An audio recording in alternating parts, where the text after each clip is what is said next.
Yeah. Nah, no profit.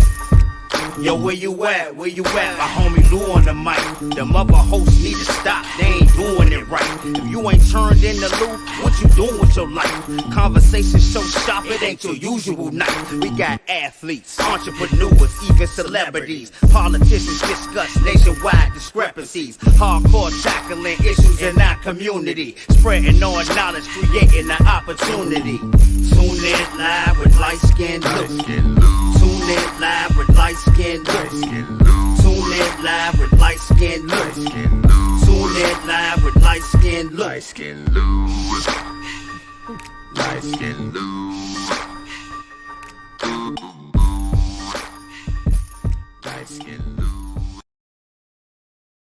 Yes, indeedy. Yes, indeedy. Yes, indeedy. What's up, everybody? Lightskin Lou and the lovely, lovely Kiki is back in the building.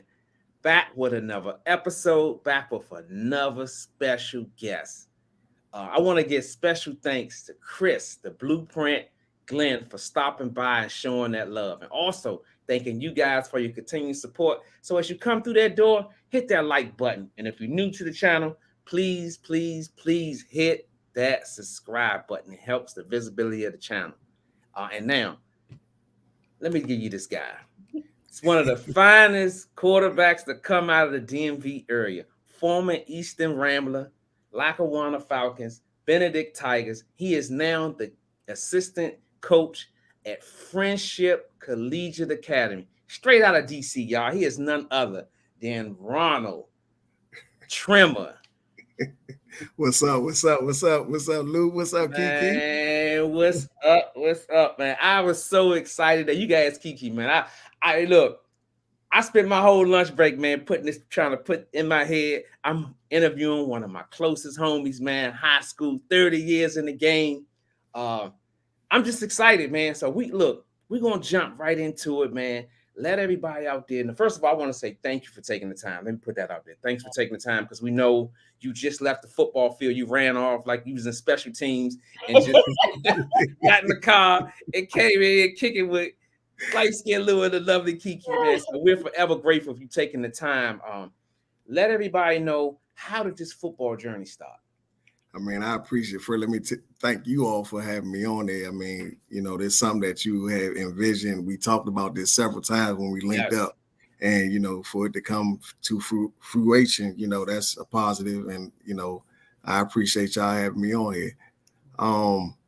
Man, 30 something years. Ooh, that's a long time. That's a long time, baby. I started playing football by accident, just, being in the neighborhood and going over to the rec center, and it was either football or basketball. So, you playing each season. So you go from football to basketball. And, I really took a liking to it. But at the same time, I think I was leaning more towards basketball until I got to high school. And so my homeroom teacher, Ronnell Smith, he was he was my basketball coach too. And the year we won the championship in 90, he had a nice sit down one morning with me. He said, man, Trimmer, I'm gonna tell you the truth. Your ticket to college. And I was like, what's that? He was like, playing football. Stop playing basketball. I mean, yeah, I played on the basketball team, but I wasn't out there dropping 30 and 40 and doing this and that. I was just, hey, come off the bench and play, a little bit of defense and get your little crazy dirty buckets and stuff like that. So I knew what side my bread was buttered on. So, and then, I started rocking and rolling my senior year. We was having success throwing football. We were on our way back to the championship, and unfortunately, I broke my wrist my senior year. So, back then recruiting was different. I had Georgia Tech like literally lined up, but once I broke my wrist, recruiting was just like, well, we don't know what's gonna happen with you, and bam. That scholarship was dropped, and now I'm searching, dang, where I'm gonna go to school. And, unfortunately, I wasn't as focused as I should have been. And so I ended up sitting home for a year. And then the following year, I ended up going to junior college up in Lackawanna in Pennsylvania and played 1 year. But again, it was foreign territory for me because I wasn't ready for school. Okay. And I kind of took it for granted, and I left after that year. Came home for another year, and then, old faithful Coach Fields. Yes. He hit my phone, and he was like, "You need to get out of DC." I wasn't doing anything bad, but he knew how talented I was, and he was just like, "You need to go to school." And Benedict was actually just starting football again, and he actually went to Benedict. And he lived down the street from Benedict. And he was just like, "You going down South Carolina." So, we hear South Carolina, we think country. And yeah. I'm like, man, I'm not going down no country. I'm a city boy. But actually, when I got down there, Columbia was city. And after that, I just locked in.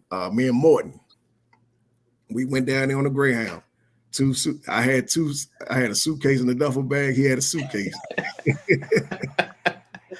Oh man, I love it, man. I love it. We went down there on a mission. We played football, but the most important thing, I got my college degree. So, it panned out. Yes, I would have loved to go to the NFL, but God had another plan for me. So that's right. He landed right where you need to be landed at. Most definitely, yeah, yep. Let me ask you a question. So after you had that talk with your coach, that made you decide that you was just going to hang up the basketball and go with the football? Yeah. Because I knew that, I was 6'1", and basketball, there wasn't no basketball coaches knocking down my door. So then y'all had a mob squad, man. Right. You know what I'm saying? You had Lonnie. Yeah, James. Right. That's what I was about to say. Lonnie, the previous year, Lonnie just signed with Georgetown. Yeah. I knew I wasn't going to Georgetown.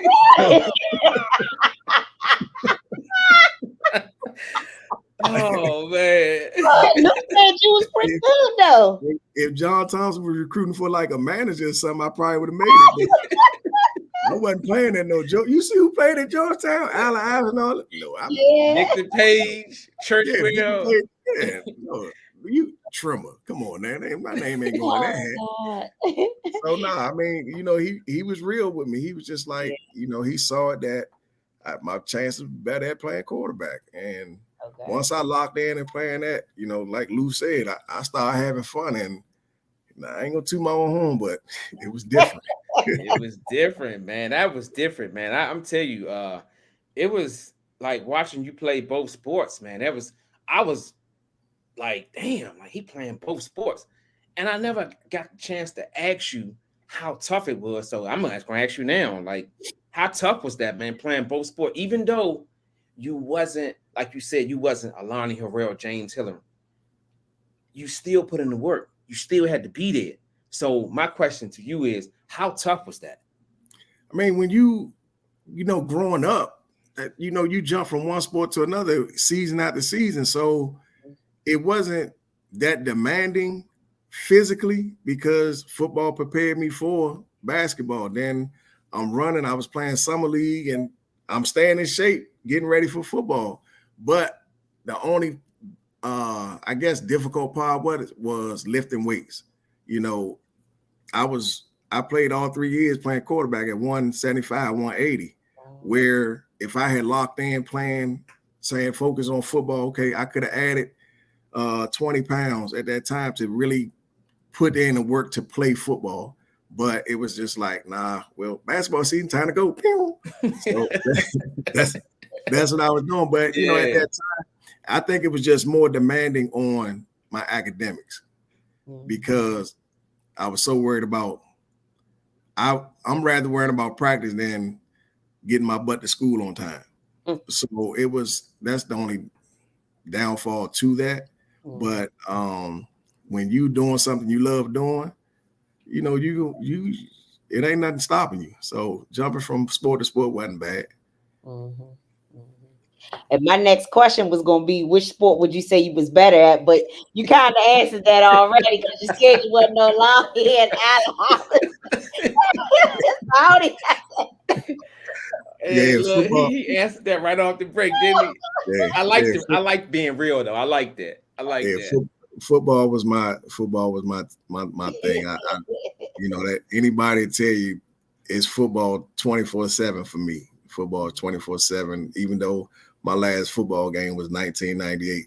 And after that, the coaching thing came along. So as long as I'm around football, I'm good. Yeah, it's in your blood, man. Let me tell you, I got a story. I said, you know what? I'm gonna tell it, and I'm gonna tell it early. I'll never forget. Like, I watched you play basketball, right? Everybody was like, "Oh man, he could play basket. He could play football. He a quarterback." And in the hood, you be like, you be like, "Whatever, Joe, whatever." So one day, we all was out back, and we was on the football. We was on a small field, and we was throwing the football. So I did like a 5 in the cross, right? I said, Trimmer, I'm gonna do a 5 in the cross. Man, he threw that drink, and hey Kiki, no cap, like the young kids say, no cap. Man, I can hear the whistle. That joint was like, what was that? Man, that joint hit my chest. And this is before I was on weights. I wasn't lifting weights in high school. When that joint hit my chest, you can see the imprint of the football on my chest. And I ain't never telling this. I was out of breath for like 2 minutes. So you know how you throw the ball to him? I had to walk that joint back. And that's what made me a believer, man. Real no cap. I'm telling this story, man. I was like, damn, he threw that with some velocity. Like he meant it when he threw it. Well, I wasn't never on the end of my passes, but it was just, I look at it, it was a blessing. I was blessed with a nice arm. I mean, but again, I was getting away with natural ability, because I really didn't have, as they say, a quarterback coach. I had an offensive coordinator, but nobody was sitting there, the fundamentals and footwork. And I watched a lot of TV. I was watching Warren Moon and Randall Cunningham. Definitely. But, my man was Dan Marino. So, looking at them and learning like, hey, okay, this is what you're doing, certain footwork and mechanics. So that's how, and truthfully, throughout college, I only had a quarterback coach one time, and that was when I was in Lackawanna. So everybody else was either the offensive coordinator, but I never had a quarterback coach. Wow. And so, yeah, but I mean, my bad, Lou. No, it is what it is, man. Tell your story. Hey, look here. We tell the story. Look, we ain't got no time slot. We ain't got CBS calling us, telling us we gotta get off air. Man, we could do this until 12 o'clock tonight. I don't care. You my guy, and we're gonna talk our talk. So whatever story you gotta tell, you tell it, champ. This is our platform. So that's cool, man. That's cool. My next question is, what was it like being on that championship team? You was on that championship team, right? 90. Yeah. What was that like, man? Because we had the whole school was lit. I ain't even gonna lie, dog. I was like, that's my guy. They won that championship. What was that like, man? That year was lit.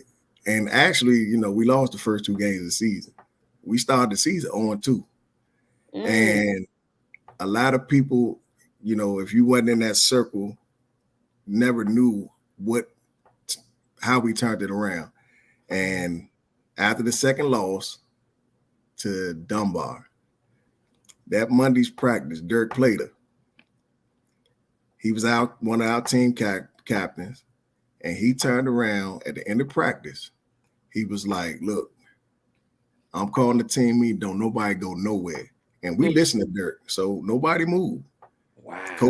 The coaches left, and Dirk, his words verbatim was, I'm not going out on my senior year as no loser.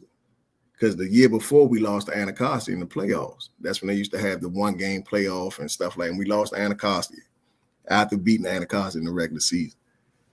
And after that, we rock and rolled through the season. We played HD. Yes, we lost, but unfortunately had an ineligible player. Yes. They ain't our fault.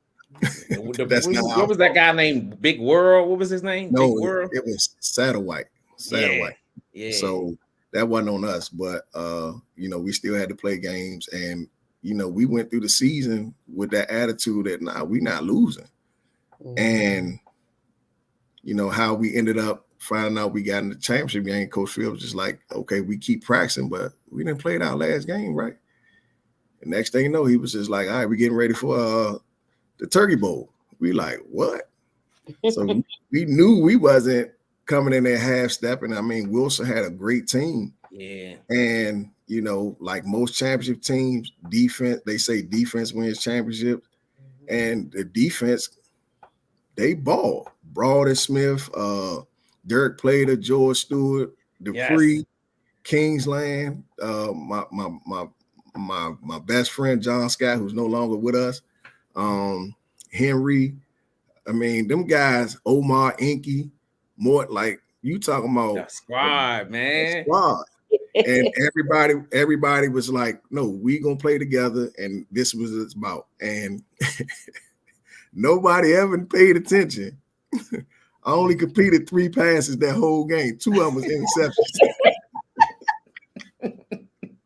2 of them, Lou, I ain't even peeped that. hey, Kiki, 2 of them was interceptions. But I mean, I had Harold, Jolly, and Morton in the backfield. Yes. They was rolling, and you know, we won the championship. Man, That's all that matters. Hey, Kiki, let me tell you that, man, if the school was rocking, man. We was rocking. Yes. We said, we in the Turkey Bowl. I was like, man, let me clear my palm palate, Joe. I'm going to the game, Joe. Man, we was jumping up like it was crazy, man, because we was the pride of Capitol Hill. We had, hey, look, we had everything, man. We had the number one band. Special shout out to Keisha Green and the Flag Girls. Man, we had the number one choir. We sung at they sung at the White House. Man, we was just like that, Joe. Christmas, they sung every year the Christmas holiday thing for the president. Like, yes. The only high school. Wow. I think I haven't seen another high school do that. Man, what? The number one band, special shout out to what's his name? Mr. Boyd. Man, Dr. Boyd. Dr. Boyd, he was like that. Till this day, he had that band ahead of his time. You thought it was a college band coming through there. Yep. People actually came from other schools just to watch the band go up and down the parking lot. That's right. Wow. Yeah. And Coach Kiki, my high school was better than yours. And Coach Field couldn't stand them on Thursday. They come walking around that track while we had practice. And me and Clarence would start dancing. Like, he talking about, y'all motherfuckers want to be in the band. Take my shit off and go over there. People don't give us credit for our championship. Well, you know, it's in history, so we ain't got nothing to worry about. Yeah, man. So that was a great year. So how would you sum up both your football and basketball career in high school at Eastern High School? Basketball was a hobby. Football was my life. Okay. I mean, you know, actually, I was gonna go to Dunbar. Oh wow! Okay. The assistant coach was Al P. He was the elementary school PE teacher, and the previous year he had got one of my other teammates, James Berry, over at Dunbar. So I was locked in. I actually played one summer league game with them before I got to Eastern. I'm like, man, I'm going to Dunbar, go play basketball. Because I thought I was gonna make it. But then you know who was on them teams, so I probably would have been on the bench. Romeo Roach, Dion Murray, Damon Singletary.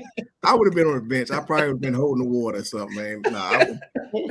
And so actually my cousin, Carlton Ford, he was at Eastern. He had played quarterback.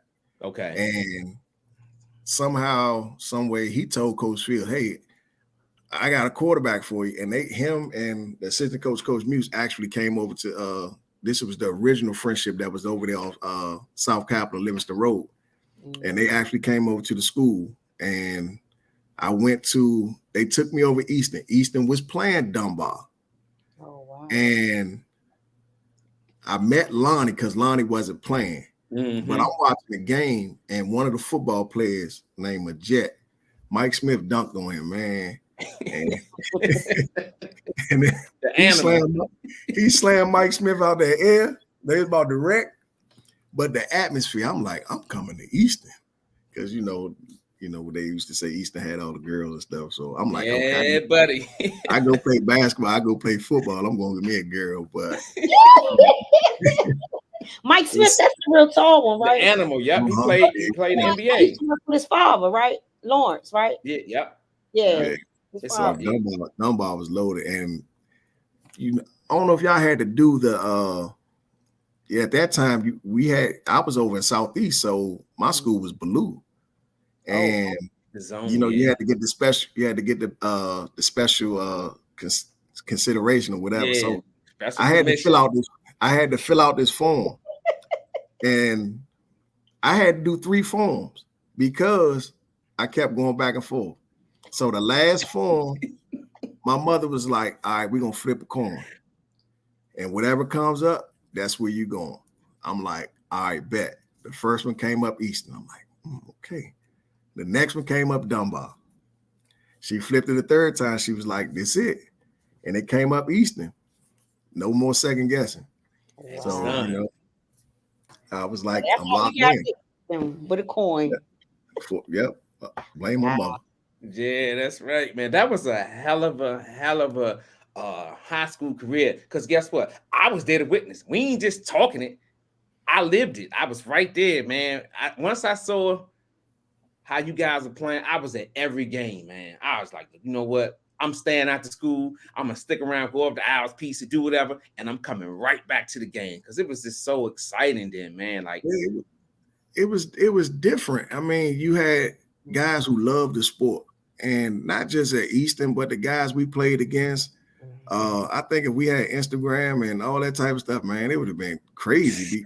And I don't think it would have been so much trash talking because a lot of us are friends. And so it wasn't nothing to go to a high school and see your opponent, but y'all locked in where y'all cool, y'all can chill, y'all can talk, and you're gonna talk trash, but it wasn't nothing that was bad. But everybody loved the sport. Like Dunbar, I mean, Roosevelt had good football teams. Yeah, Spingarn, they didn't have a lot of players, but they had a lot. They had guys who played that wanted to play Baloo. I mean, we lost them. Whatever, but so you had people, you had that love, and I know at other high schools it might have been different or whatever, but at Eastern it was a family environment, and I don't recall anything negative amongst us as not just a football team or basketball team, but just being fellow students. Like everybody was a family. All you guys, Danny, Lonzo, I knew Jolly when I went to middle school. You guys was like one big old group, man. So that's what I remember. Yeah. So until me Omar Silk almost got suspended. So being silly, but it just showed we had a great principal who was just like, look, y'all not an exception to the rule. And I think that's what made all of us understand that we're here for a reason and they want the best for us. So, I think, going to Eastern was the best decision that, one of the top 3 decisions I made in my life. So, and I met you. So, hey. That's right. That's right. The pride of Capitol Hill. He met Light-Skin Lou when Light-Skin Lou was a baby. That's right. They ain't know it was going to be Light-Skin Lou. We walked in that joint together, left together. So that's right. Came out with pride, baby. So, okay, we're going to fast forward a little bit, man. College. You went to Lackawanna College. Yep. So what was your time like at Lackawanna College before committing to Benedict? A learning experience. Not so much bad football, because again, football scene, I was locked in. Like, I'm playing football. But whoever, Lou, Kiki, whoever you talk to that went to that school at that time, they got a story to tell. And it's some of it good, some of it bad, but it was more like culture shock because going to Eastern, we had a pretty much 99% Black school, and going to Lackawanna, the only Black people up there at their school was the 2 girls that played on the basketball team, the 3 guys that played on the basketball team, and the football team. Damn. So it was like, oh damn. And it snowed more than it snowed here. Wow. So, and where we were living at, we had to pay rent. We was living in houses, so we had to pay rent. And I'm like, I ain't come to school to do this. So, once football season, I was locked in football season. We finished 5-5 or something like that season. We had a great team. I think if I went back the second year, it really would have been special because they ended up actually going to like a bowl game or something like that. But I was just like, nah, this ain't for me. Because I never had been away from home in that environment. So I'm like, nah, I'm not ready for this. So I didn't lock in. Real, man. Yeah, I'm being serious. Yeah. I didn't lock in on my academics because we talking about world literature. We talking about world literature. We talking about some people I ain't never heard of a day in my life. So I'm like, nah, man, I'm not. This ain't me. So and I wasn't focused. I was sleepwalking, Going through the phases. Yeah, so once school was up, I stayed until the last day of school, but I was happy to come home. But I met some great teammates. We still, friends to this day. Actually, I went back up Lackawanna several times, and the head coach was actually my defensive coordinator at that time. Great relationship. When I was coaching college ball, hey, you got any guys? And he welcomed us up there with open arms till this day. Like he 2 years ago, we had went back up there and he gave us like a huge presentation, because we were actually the first team that when Lackawanna started in 93, we were on that first team. So I know my name is up in the Wall of Legacy or something like that. So, that's a proud thing. So, yeah. So, it was different. Quite an experience, man. Quite an experience. Ladies and gentlemen, y'all just getting in here, man. Y'all better hit that like button. 92 Blue is in the building. If you're new to the channel, hit that little subscribe button. It don't cost a thing, y'all. Let me clear something up, right? When people see subscribe, they think you got to come out your wallet. Man, this stuff is free. Right. You know what I'm saying? That's right. Tell them Kiki is FREE is free. So hit that subscribe button, man. Come chop it up with us. You Lackawanna, then you went to the HBCU school. What was that college experience like? And his face is lit up, so I already know I'm gonna get a good answer. Benedict, that's right. Benedict, that's right. The best time of my life, man. Athletically, but more socially and academically, because one, I got my degree, and two, I met everlasting friends. That family vibe, just like Eastern, where you can call anybody. So like right now, I can call any of my alumni friends, teammates. I can go. I have a place to stay from. I'm gonna say from New York somewhere down to Florida, far as Colorado or California. I got a place to stay. So, it was a great experience. It helped me grow. Because again, when Coach Fields told me to go, I figured that was my last shot at not even so much football, but making something out of myself.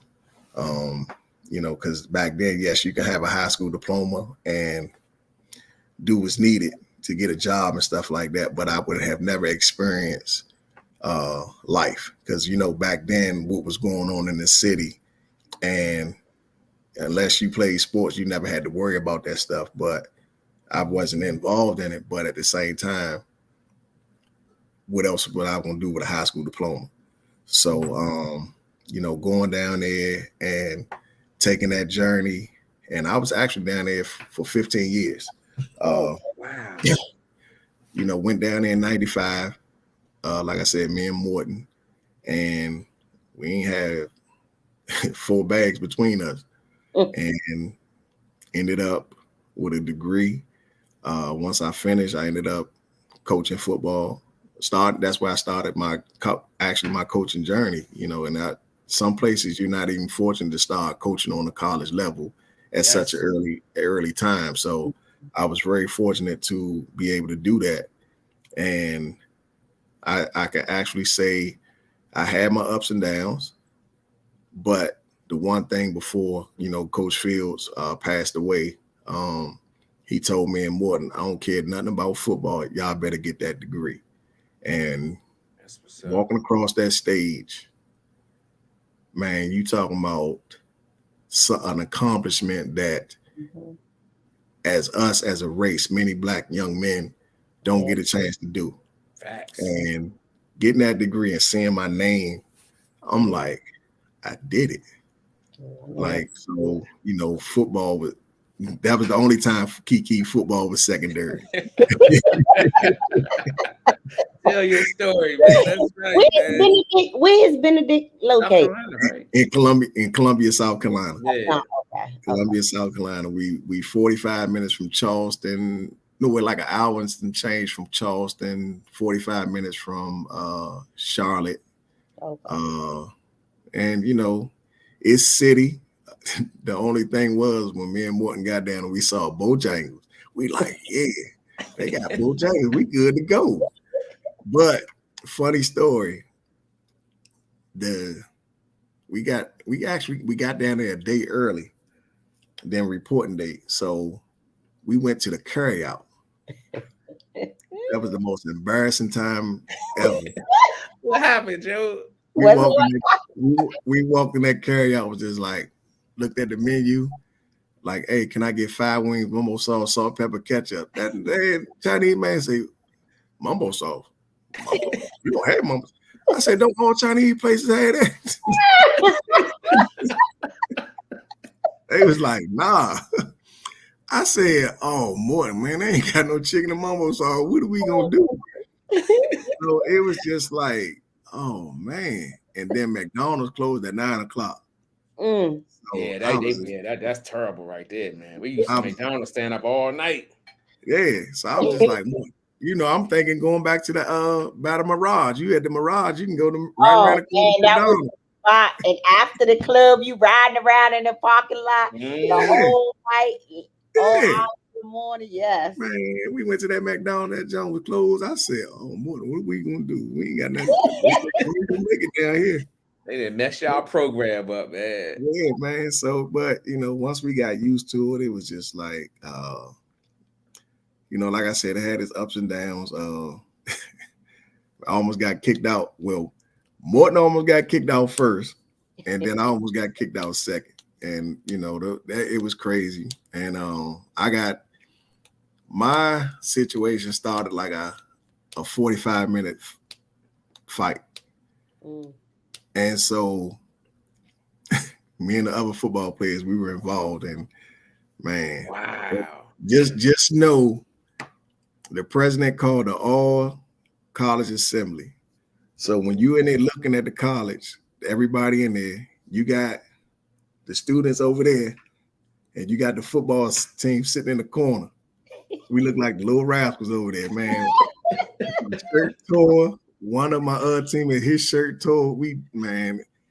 And we had a meeting, and I almost got kicked out of school. Wow. But our president, he was a good president, gave me a second chance, and that was a lesson learned because I wasn't down there to do that. So, but I enjoyed those 4.5 years. It's 4.5 because when I finished that summer, we only had one graduation. So I had to wait all the way until the following May to walk. But nobody would stop me from getting that degree though. That's right. Yeah. No, that's right. Yeah, so it was a great experience, man. Glad you back around the way, baby. Back around the way. After 15 years down there. You stayed down there for 15 years, you said? Yeah. Man, that's a long time. Yeah. I had planned on like I'm gonna graduate and I'm going back to daggone DC. But my coach, he was just like, Trim, I want to keep you on the staff. Okay. And bam, I was just like, all right. And I started doing it and seeing the other side of the preparation. You know, now I can fuss at my teammates, making them run and do all that type of stuff. And, you know, he passed away not too long ago, Coach Simon, and he, you know, he saw something in me and he told me to do it. And I fell in love with the coaching part of it. So, you know, once I did that for 8 years, and then I, you know, took on another little 2 jobs. Cause, you know, once you're not winning enough, you know, you will get fired, and that happens. The right be on the wall, champ. I'm gonna tell you, Hey, you got today and today only to show me what you made of. And the sad part, the people on campus know before you do. So it was just like you said, I saw the writing on the wall. We wasn't winning. I know we wasn't gonna be here long. Oh my It won't be long now. Yeah. So, you know, when I finally decided to, you know, come back home in 2009, you know, I said I enjoyed that experience, that coaching experience. And, you know, Benedict, you know, is forever etched in my heart, you know, along with Eastern. So, you know, it was fun. It was college, HBCU. So if you hell of an experience. Yeah, you gotta live it. Can't nobody keep talking. You gotta live it. So, you know, I never regret that one. What would you say were some of your best memories playing football and biggest accomplishment? My one of my best memories is winning the championship at Eastern, because that was like the first championship I had ever won. And how we did it, and, you know, with the guys that we did it with.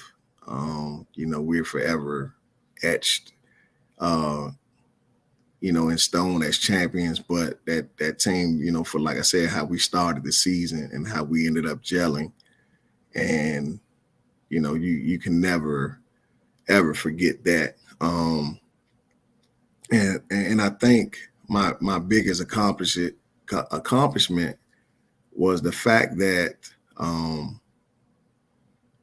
being able to play it at a high level.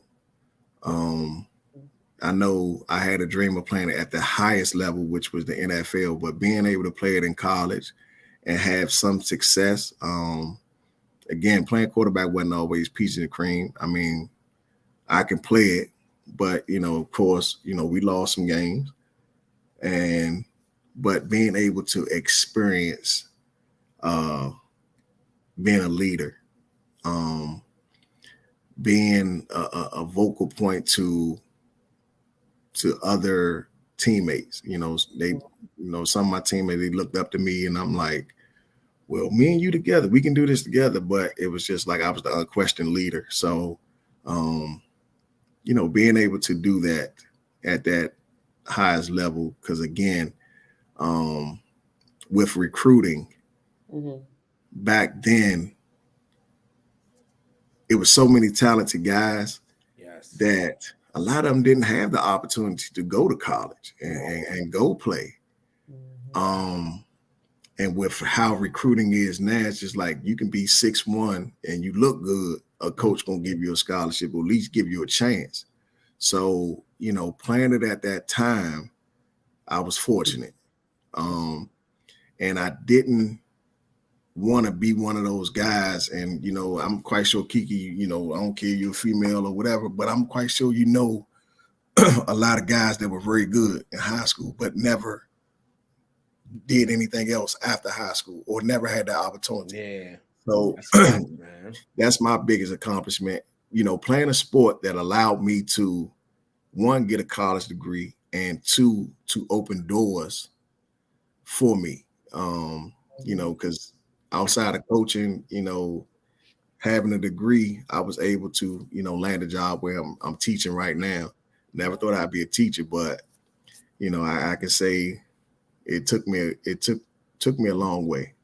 And I met some great people, great coaches, some of the coaches that you see on TV, being able to pick up the phone, or when we go visit those schools, to have conversations like, oh, you're a trimmer. Like, we can have good conversations. They know. So it's a lot of, you know, it was great. So I think that's my biggest accomplishment. Yeah, me too. That's good. I love that. That's a beautiful thing, man. Yeah, yeah. And so let me ask you too. So throughout your, your football career, who would you say was your best coach and you learned the most from? Damn. That's easy. That's a lot, right? That's the first time he answered off the break. That was a good one. Hey, yeah, I've had some great coaches, but and I've worked for some great coaches, so it's almost like two apiece for each one. So the coaches I played for, one, Coach Fields, because number one, he cared about us. Yep. That's all. And he never demanded anything other than being a young man and holding us accountable. And, to some of us, he was that father figure that a lot of us didn't have. Yep. And at that time, my situation, I didn't have a great rapport with my dad. So for him to take the time, it was times where, he picked me up or took me home and stuff like that. It was never a time that I had to question his loyalty to us. He disciplined us. He played. One game we were playing Coolidge and we going to halftime 7-0. And I mean, things wasn't going our way at the time. And we were talking, he was talking to us and I was in the front. And he was calm, but he was pissed off. And back then, coaches kind of, it can be abuse now, but back then, we wasn't running home telling our mother, "Oh, coach is out." We wasn't doing that. We knew what part of our makeup. We were different. And Coach Field was talking, and he punched me in my mouth. And when I say he punched me in my mouth, I'm talking about my mouth looked like Kool-Aid. Damn. He was more mad at me because I wasn't playing up to par. And I'm like, man, I'm gonna hit me in my damn lip. So, my boy Inky, Lou, he's sitting beside me. So we started walking back on the field, and I'm still like, man, he punched me in my lip. Inky gonna say, man, if it was me, I would have hit him back. Well, why you didn't say that when he punched me? So, but I knew he just wanted me to go out there and play. And we ended up winning the game 44-0. So I knew that's what he wanted out of us. And then Robert Weathers, he was actually my offensive coordinator at Benedict, and he had played with the Patriots when they went to the Super Bowl, lost to Chicago. He was running back, one of the running backs. That was way back. Yeah, he backed up Craig James. So he will always talk about life. And, he was just like, y'all not going to have football forever, ever. So, you need to focus on something that's going to you'll always be able to have, like barbers, if you want to go make $200 and you good at cutting hair, you can always get money.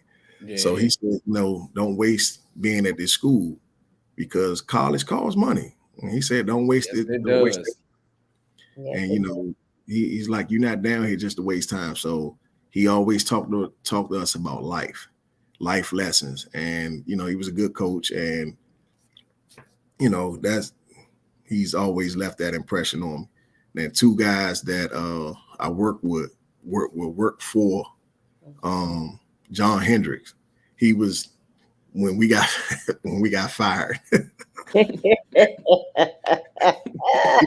He ended up keeping me on staff. And he had came from Mississippi State.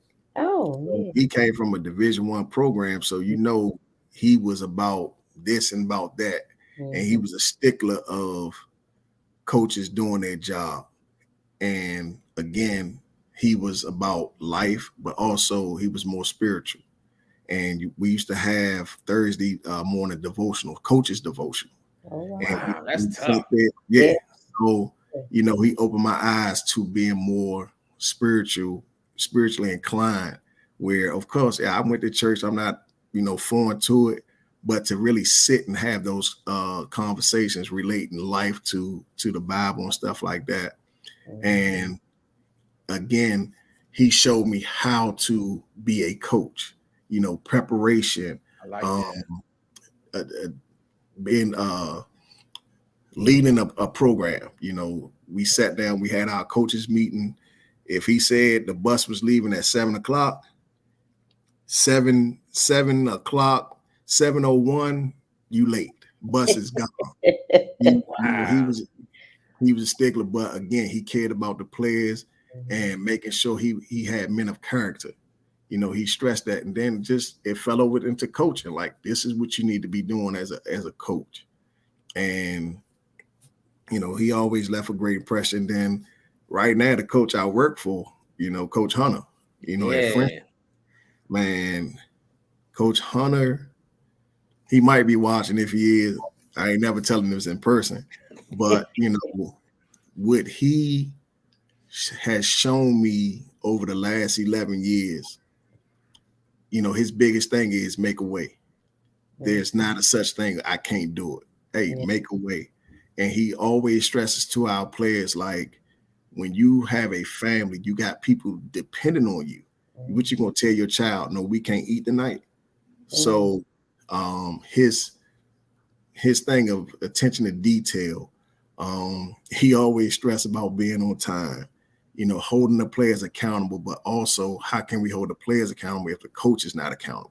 Right. So, what he's doing, of course, friendship football was started with Azar Abdul Rahim, who's now coaching DBs at Boston College. And so Coach Hunter took over, and the blueprint is still the same. And, what he's been doing is unquestionably, like, he should be a college coach somewhere. And I think that's going to happen one day, and he's prepared for it. But he cares so much about them kids. And again, a long way, man. Yeah. And he's not a micromanager. He only asks us to do our job. And so, we have our fun moments, and, him being the head coach, yeah, he going to jump on your tail. So the example of coach, this is what it is. And, working for him that's why I ain't gone nowhere. Like, yeah, he just sitting there, man. Y'all doing big things over there, man. So just sit there, man. What you said, those are all good. Yeah, so it was, I've had been around some great people. And that's why y'all doing great things over there at Friendship, man. I tell you, man, when we started research, I was like, damn. I was like, them boys out there doing big things, man. I was just like, damn. So when we would talk, see, that's one thing I like about Trimmer. He don't even really be bragging. He could have been like, when I talked to him, like, yeah, man, we over here tearing ass up. So when I asked him, I was like, what's going on? He was just like, man, we doing a little something. And I was like, but when we found out we was getting you on the show, we was like, me and Kiki started researching, man. And we talk a little later on about, them BB boys, you know what I'm saying? They out there doing big things, man. So I just wanted to know, how did you get into coaching? How did this come about? Man, Lou, I literally, my senior year, we changed the whole offense at Benedict. We changed we went from a passing team. I split time my junior year with my other quarterback guy named Ramon Robinson. He was rocking and rolling. So I started watching the show. I was like, man, him and our receiver, man, Ramon passed for almost 3,000 yards. The receiver had 1,600 yards. And so I'm like, okay, it is what it is. And our head coach ended up getting fired, and we bring in another coach, guy named Tony Felder, who was a very successful high school coach, but they ran the wing T. I'm throwing the football. I'm not handing the ball off. Of course you are. You a quarterback. I'm not. So we go from throwing the ball, being a very balanced team, we go from throwing the ball 25, 30 times a game to handing the ball off 55 times a game. That wasn't me. So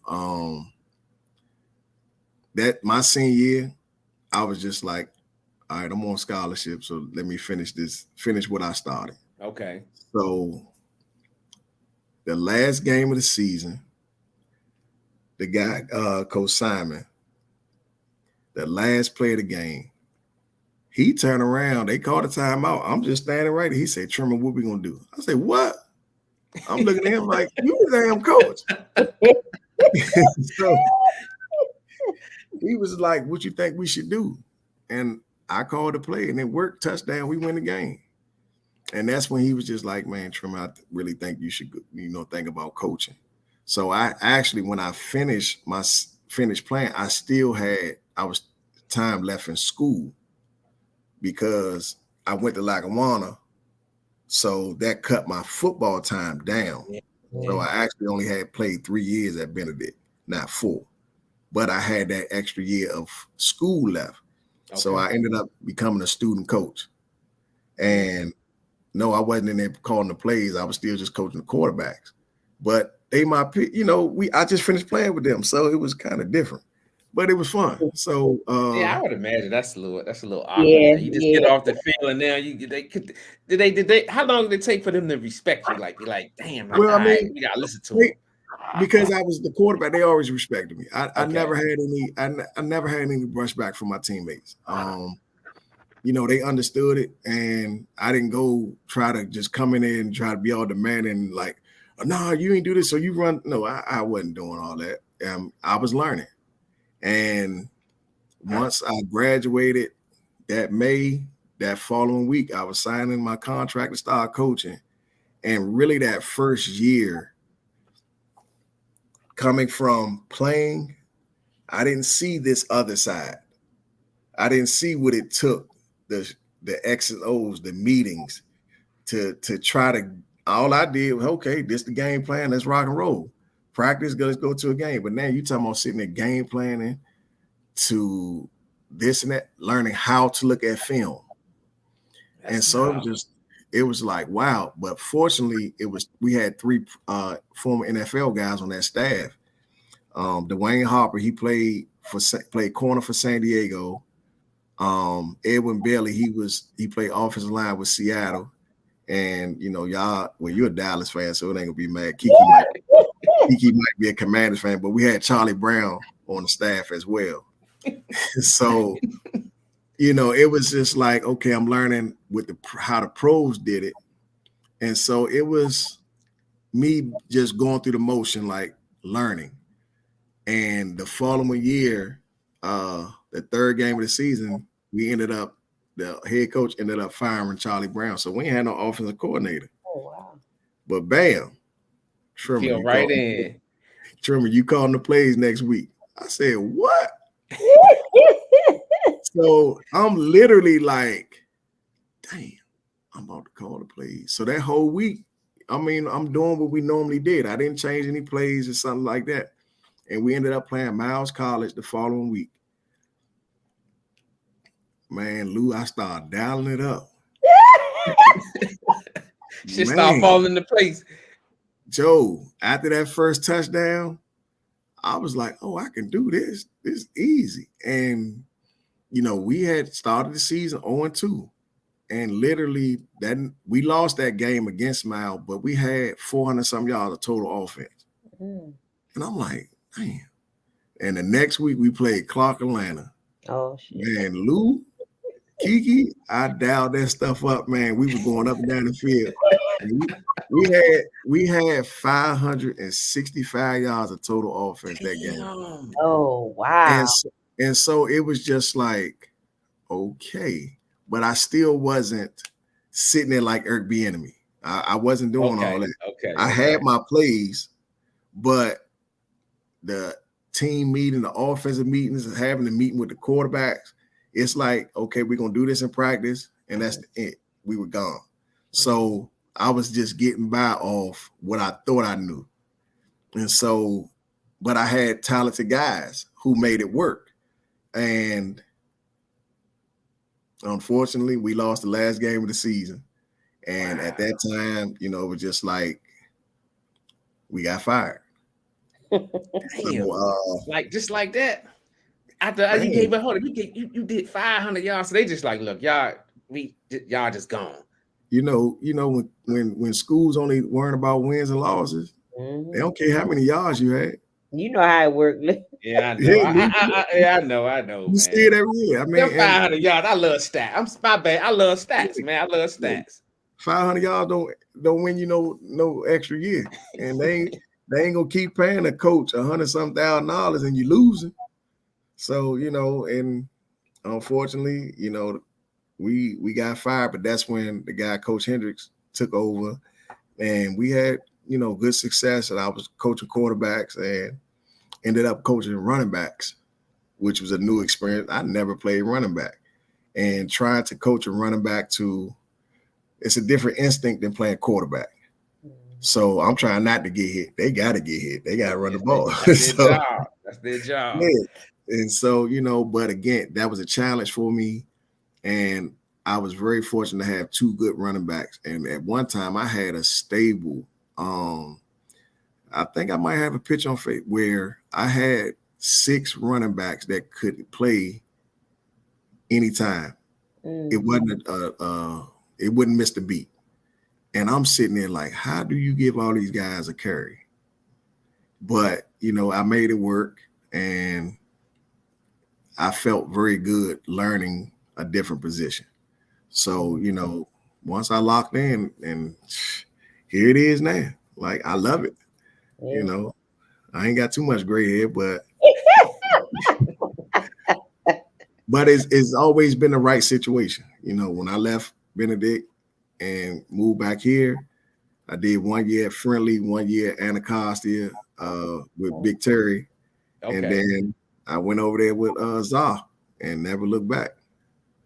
So, you had a couple of high schools out here then. Okay. Yeah.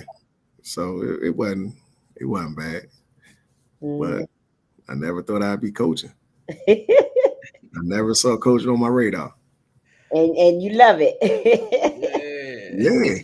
I mean, what we put into it, and to see the fruits of that is like, you always, me and one of the coaches used to get to like October, like, oh, it's October. What we gonna do next year? It's football time, man. Yeah. What would you say the difference between coaching college and high school is? College, you have more time. Because I didn't have to teach class. I wake up and the football office literally was around the corner from my house. So it ain't like I had to commute anywhere. And I'm just focused on football. And high school, of course, I work for one of our feeder schools right down the street from Collegiate. So my commute is only 5 minutes. And it's what these kids need, seeing that I'm repeating what Coach Fields did for me. Yeah. And that's the reward for me, to see and try to encourage these guys and help them get the opportunity to experience living a dream. To some of them, like, the reality is they want to be in the NFL, and putting them in a position to achieve that. That's the reward for me. Of course, later on we probably talk about it, but being able to be a part of a staff that helped over 150 guys, young men, get out of DC to go to school. Some of them full college rides, some of them partials, but they had the opportunity to go to college. So that's the reward for me. Yeah, I love that, man. That's one of them things you can't even replace that. Like, even if you don't make it to the next level, you have that plan B to say, hey, I can stay back and coach. I can go into my major, find a job. All of that stuff matters. That's when you get a good coach in your life, man. Put you in the right direction. So speaking of coaches, I'm curious, what is Trimmer like as a coach? I know you as a person, and I know you got some switches. You got switches where you hit it and you go mad. I'm just curious, what you like as a coach? Man, when it comes to quarterbacks and special teams, which I coach, it's a high demand because I know having that experience what it takes. For some, a lot of people can't play quarterback, and if you choose to play that, I don't want you to play it half-ass because at the next level, they're not going to allow you to be half-ass because know why? They invest in, like Wake Forest was $79,000. They giving you $79,000 to play a sport that you should love. So no, you're not going to go there unprepared. You're not going to go there half-stepping. So I'm not going to allow you to do that at this level because I want you to be ready for the next level. So, I fuss. I used to be very verbal, but I realized, am I really getting my point across? So I kind of scaled back to really being able to talk to the guys. I do have my moments of motivation. I don't think it's being upset at them, but it's pushing them. I want them to drive because, again, you don't get this opportunity again. So let's bite down and kind of understanding that there's this little saying where we have expectations, but I can't be mad if what you're doing is not to what I want you to be, because again, you're you.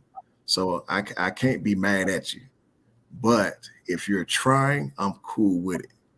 So just scaling back to digging deep to find this guy, like it's in you. How can I get you to the point of you don't have to be Emmitt Smith, you don't have to be Lawrence Taylor, but you're capable of being a very quality football player. And it's the mental aspect more than the physical aspect. Yeah, I can run around all day. I can throw the ball 70 yards all day, but it's thinking. It's like playing chess. You don't make a chess move soon as the person makes the other move. You got to sit there and strategize. But football, you only have maybe 30 seconds between the next play. Yep. So you gotta think it. Coming from a quarterback, that's you don't get no better than that. Quarterback, the hardest position, because your mind, your mind is running. You can't be thinking about your girlfriend. And you got somebody like Bryce Size ready to knock your head off. You can't be thinking about that. So how you change that up, Kiki? That's why everybody. What? How many quarterbacks you see on the team? Maybe 3, 4 at the most. But you see a DB is about to be 20 of them. Everybody can't play quarterback. And I always tell the quarterbacks, everyone I coach, when that oven get to 450, you got to be a man back there. Yes, facts. Yeah. So and that's just that's what it's about for me. That's how I coach. Like I want you to be ready. So it's fun. I have my fun. I don't like being bored, and we have a great relationship with our players, and it's hilarious some days, but we have our moments. So they love me though. I'm gonna have to talk to some of these players behind closed doors to see what's going on. Because I know you, Trevor. You can tell you told the Disney version. We're gonna talk out the show. I know you as a person. No, man. I had to tone it. Be that way. You gotta think, Trimmer. You gotta think. A quarterback is an extension of the coach. Right. The coach always communicate with the quarterback, and the quarterback goes out there and lead the troops. So it has to be what you just said. You have to be able to reach them effectively.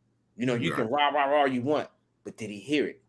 did it go through his soul for him to go back out there and lead the troops? So Right. yeah, it don't get no better than that. Yeah. Yeah, and Yeah. that's across the board with all our coaches. You know, when we sit down, you know, we talk. We have our pulling strings, trying to get this guy, and another coach might say, "Nah, this might work." So you know, we listen to each other, and you know, great advice. So you know, it's as long as they get it, then we fine because we see the results of it on Friday nights, and the first Wednesday in February when they get the opportunity to say, I'm going to such and such school.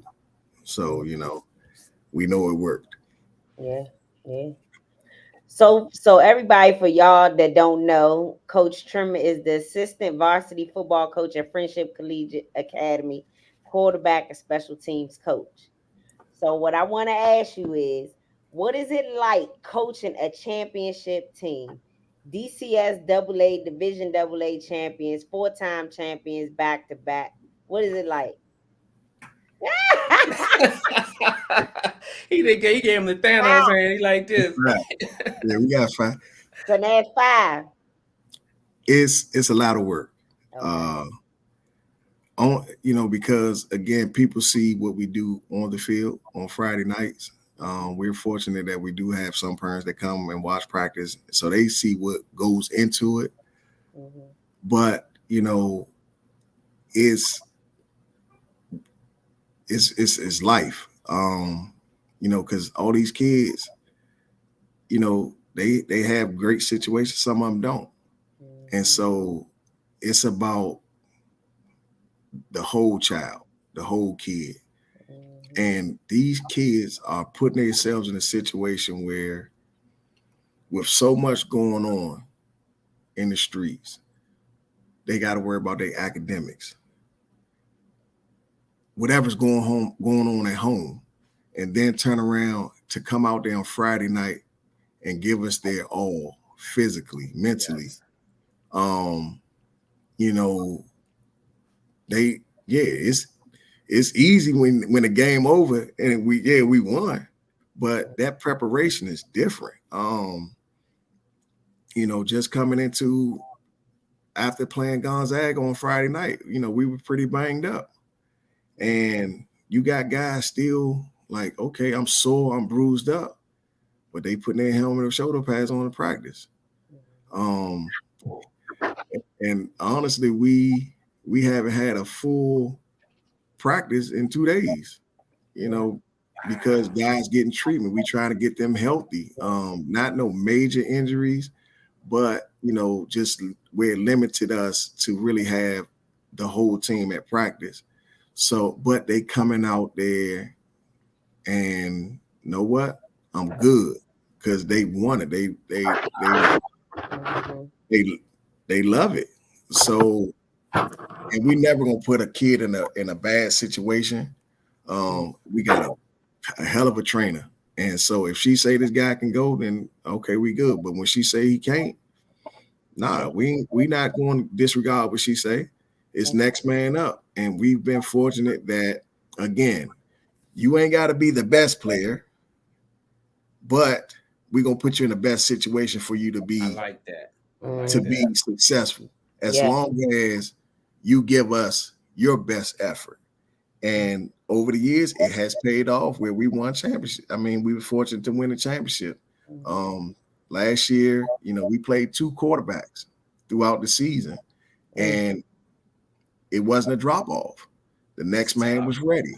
So, you know, and it was just that these guys wanted it. So we have a great group of young men who really understand. I'm gonna say over the years, we've had a great group of young men who bust their tail for us, and winning the championship was the culmination of that. Yeah, that's big, man. Just no drop offs. That means I like what you said about putting the players in the right position, because if they're the second tier player, they're not going to go out there and do what the number one player is doing. But it's up to coaching to put him in a position so he can be successful and go out there and, you know, just kind of get the job done. Yeah. That's big, man. That's hey. 5 Kiki, you hear? He said 5 Yeah, he said 5. champions. He He was said like, 5. He get was it like, right, yeah. but he waited for you to finish though. He's like, look, he gave you the I had Thanos old track. information, so I didn't have it updated to 5. Sorry about that. Yeah, so I mean, that's the reward. That's the great thing, because some of them might not play football out of college. Mm-hmm. So for them to have that memory to say I was a part of a championship team, a championship program, and that's you can never erase that. Yeah. And they So get them big rings. huh? They get them big rings. Yeah, that too. So Yeah, There's that some Trimmer nice name rings. on I that. like I was them damn. rings. I was on your page. I was like, damn, that looked good. Yeah. That last ring was great. That, like, Coach Hunter, he didn't even tell us. Like, he usually asks us our input, but he never told us one hint of what that ring was going to look like. And we were like the kids, like, oh, damn, this is nice. Yeah, they nice. Matter of fact, I got it. That's right. Show the people out there. Show them that ring, dog. It was. I just had it sitting here on the table, so Yeah. You know you had it waiting for Hey, us. this dude a Bama, young. He a Oh, Bama. damn, you blinding us. Look at that thing. Oh, Yeah, my that Bama look like he about to go on a rap concert or something. That dude, man. yeah, so it just have to be here on the table. So yeah. Hey, Kiki, I know him. He probably was shining at him. I'm gonna be on the podcast tomorrow. I'm gonna shine that joint up. that joint been sitting right here on the table for the longest, man. So That's nice. That is really nice. And then Coach Hunter, he prides himself on making us, look good or having nice things, and like that was top tier right there. Like, bam, that's nice. That motherfucker clean, man. So you got 5 championships, right? 5 championships. So you're gonna get everybody's best. When y'all step on that field, everybody gonna be gunning for y'all. So my question is there any extra pressure, like when y'all go and play another opponent? Is there any extra pressure? Surprisingly, yeah. And it's just like, damn, why? Like, we just friendship. That's how we look at it. Like, we just friendship.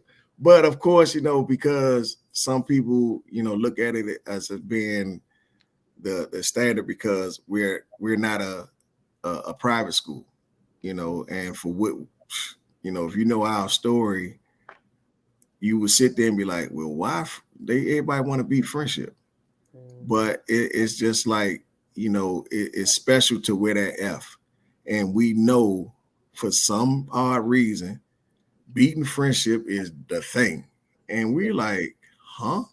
But we, you're going to get our best, number one. So, it never be a big highlight to say, oh, well, friendship beat Blue or Eastern or somebody like that. But let somebody beat us, it's like might be front page news.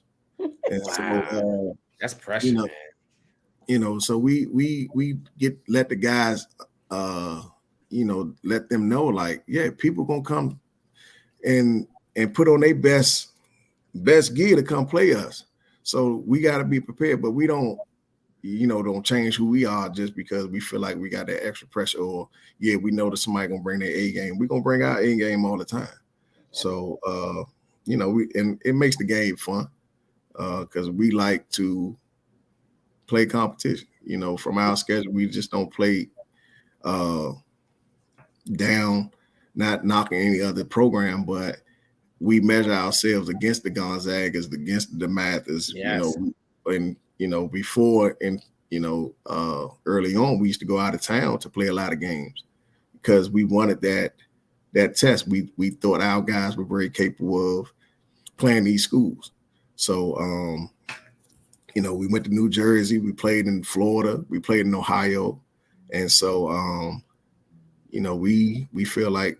And this year we went out to California, played the number 3 team in the country. Oh, wow. So, we feel like what we put on the field is capable of doing a lot of things. So we're not going to play this type of schedule if we felt like we weren't going to be the team that we are. So, of course, we're going to get everybody best. But there's no added pressure to us. No. I Yeah. like that. I love that. He's like pressure bust pipes, baby. We Yeah. here for it. We here for it. Hey, We come are on. here. Yeah. Beach Boys. So where did that name come from? How did y'all come up with that name and why y'all call yourself that?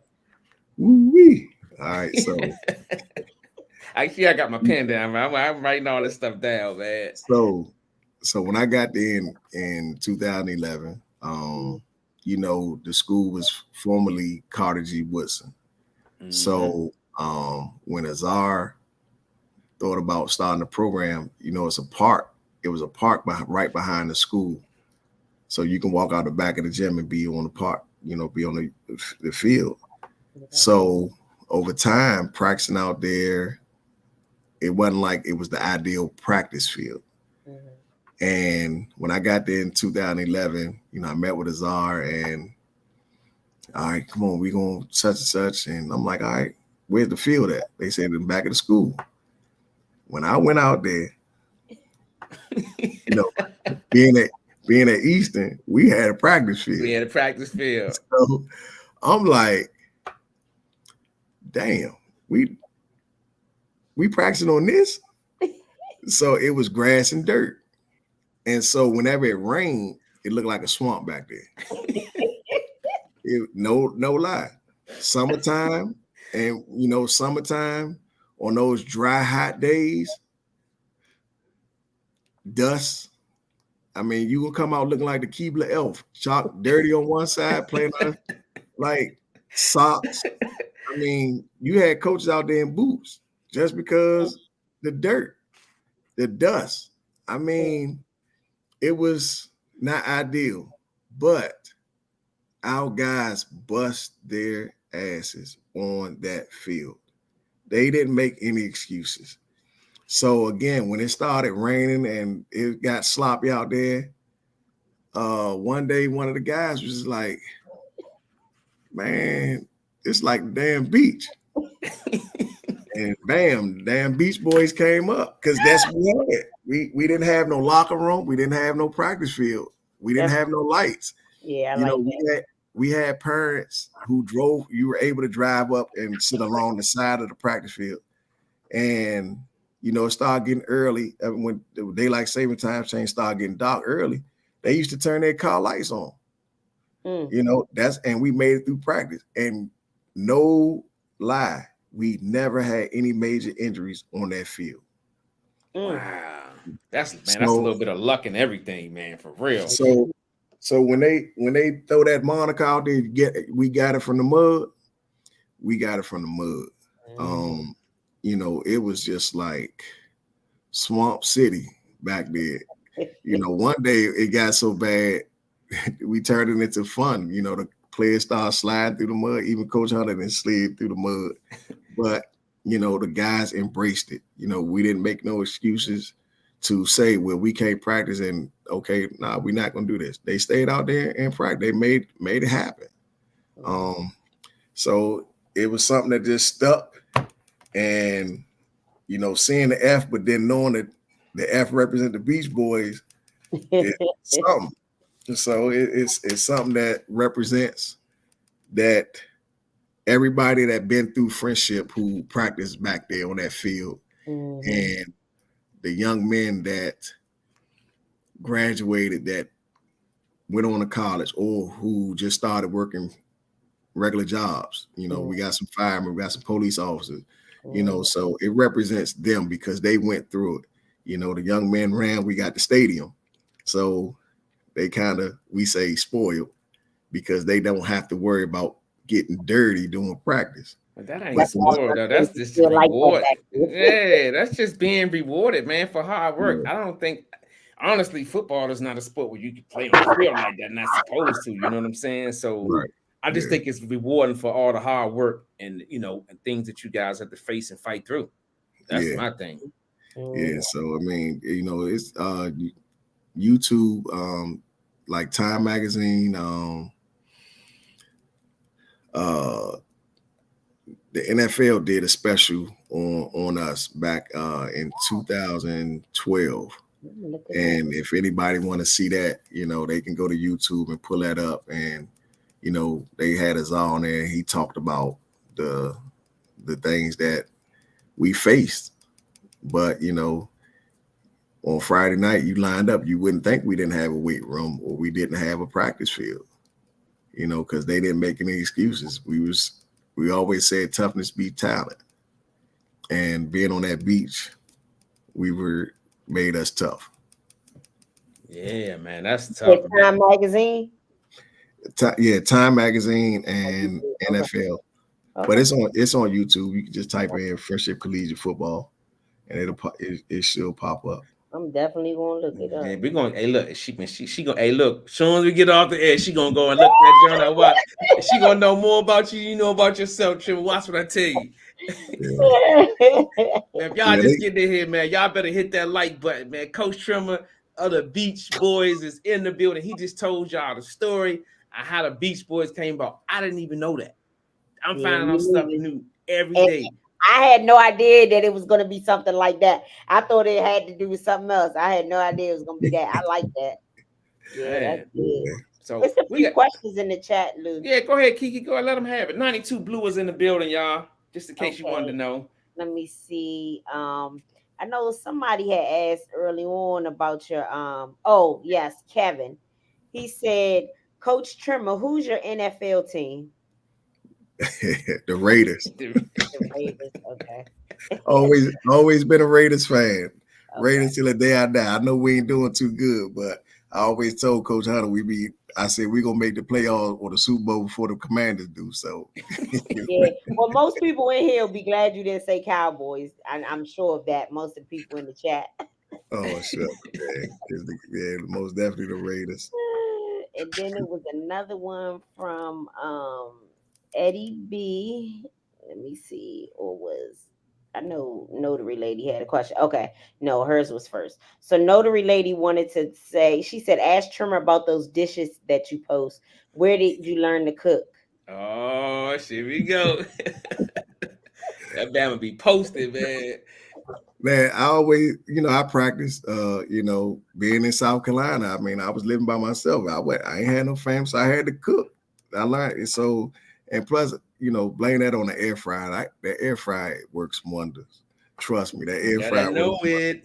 But the key to it is, yeah, it looks good. It tastes good to me, but I don't know if it's gonna taste good to somebody else.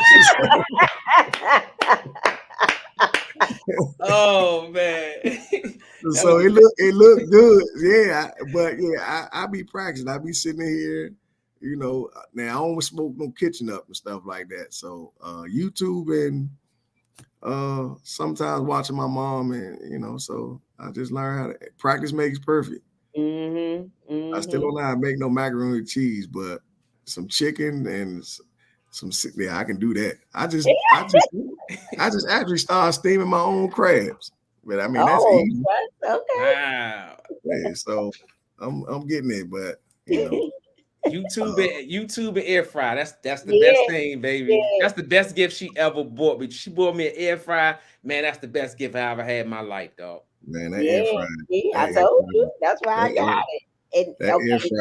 That air fryer is number one, Joe. I mean, that's a big it's so easy.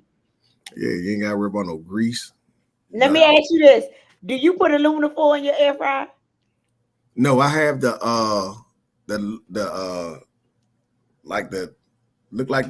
cupcake pan, the lining. Okay. Yeah, I put them in. At first, I used to just put the chicken. Like I love cooking my chicken. I just put the chicken on there. I mean, I gotta wash it later on. That was him. That's what it is. But I hated the mess, so I just went on and started putting a little lining in there. So he was scared to put aluminum foil in there. I'm like, you can put aluminum foil in there. Me and his sister kept telling him. He was like, nah. But ever since he did it, he's so glad because it's less thing since man, that chicken be so fresh, man. I'd be like, yeah. So you can do it, but is that with all air fryers? I don't know. He puts it in here. Right. Let me put a disclaimer out there. The one that I have, I can put aluminum foil. I don't want to tell nobody. What I have. Right. Let me put that disclaimer out there. Y'all see me in the burn unit and stuff like that. Y'all know I tried listening to y'all and that air fryer blew up in there. Let me put that disclaimer out there. man. Hey, Trim, we got a couple more questions, Trim, Yes, because I one know it's more getting then. like, yeah, go ahead. Go ahead with the question. It's from Eddie B. He said, "Do you have children that play sports and or who they do they play for?" Dang, man. Unfortunately, no, I don't have no kids. Okay. So they playing for somebody right now. They might.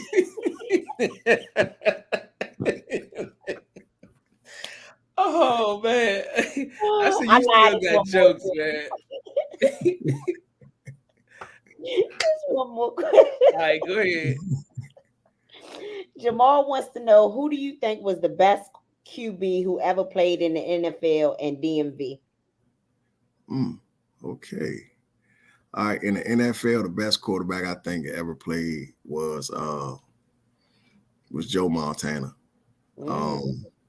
Some people would say Tom Brady, but Tom Brady was a great quarterback, but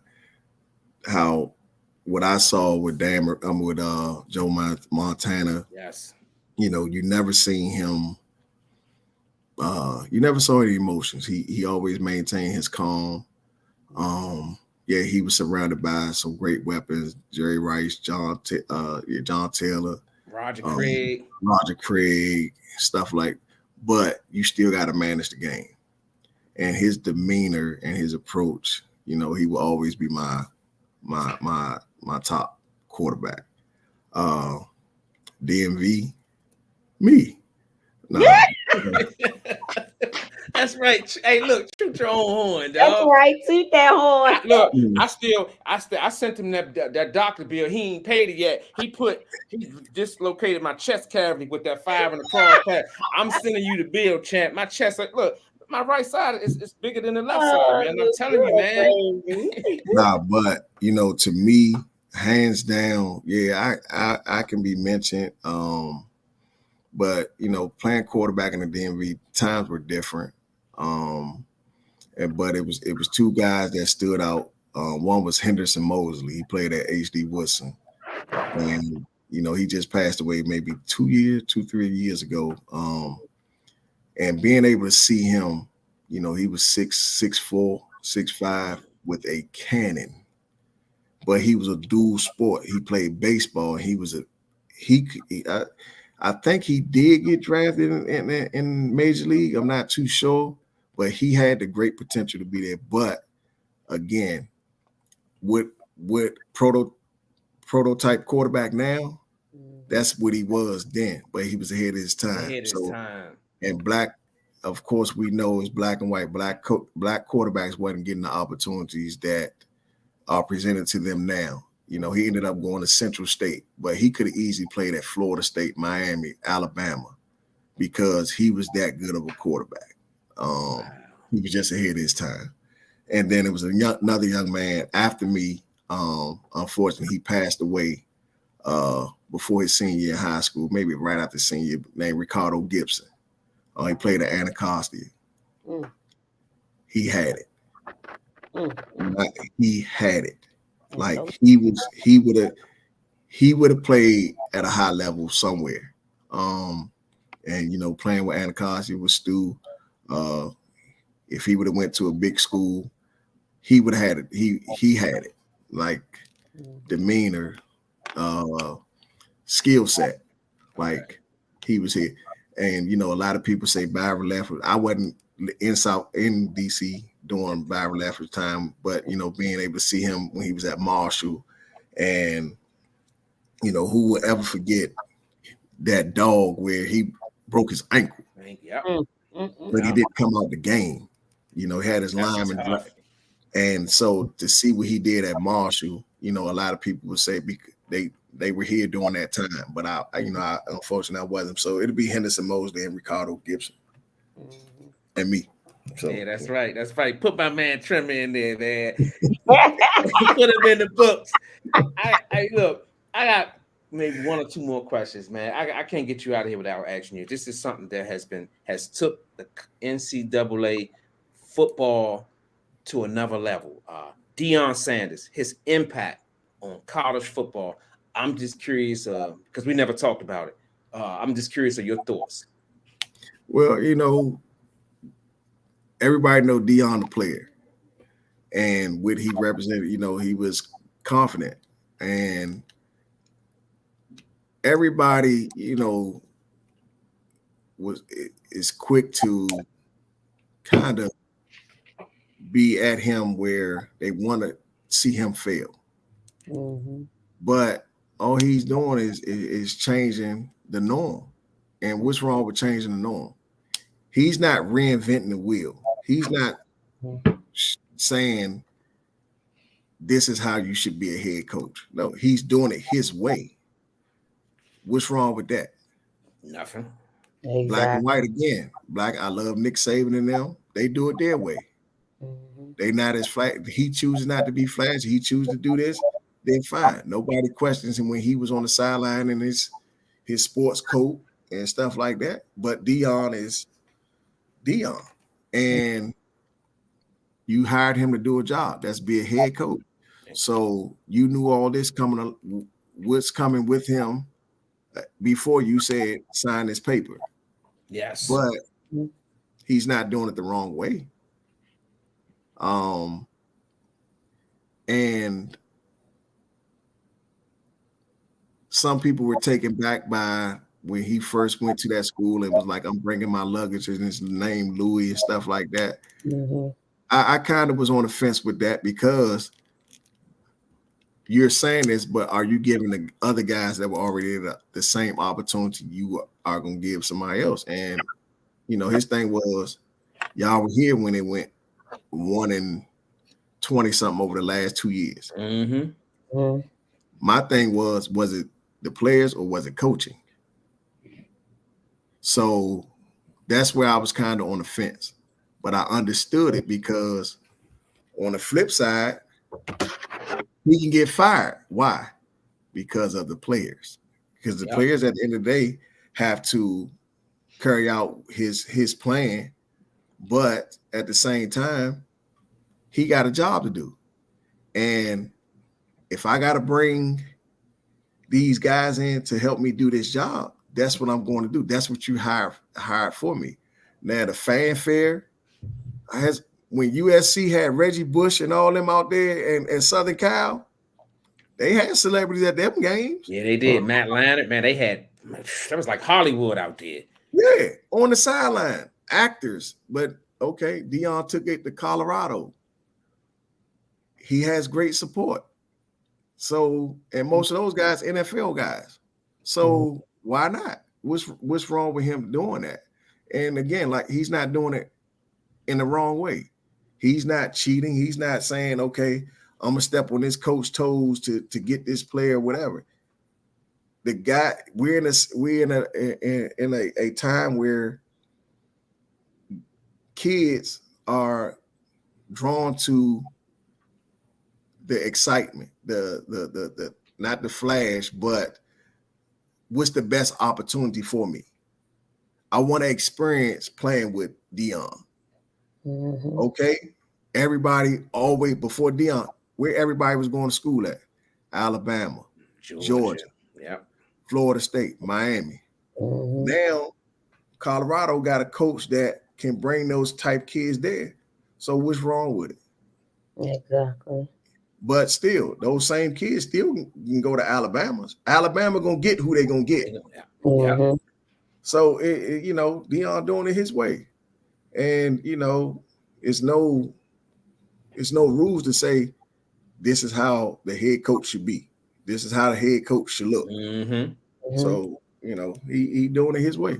Mm-hmm. So hey, hell, he hired me. If he say Trim, I got a job for you.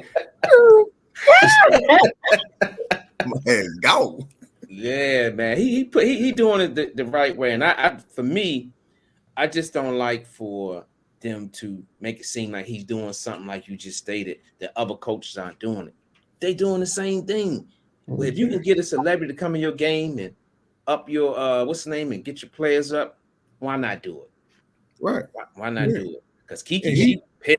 Kiki, Trim and Kiki be pissed. She was like, well, why they saying this? Why they saying that?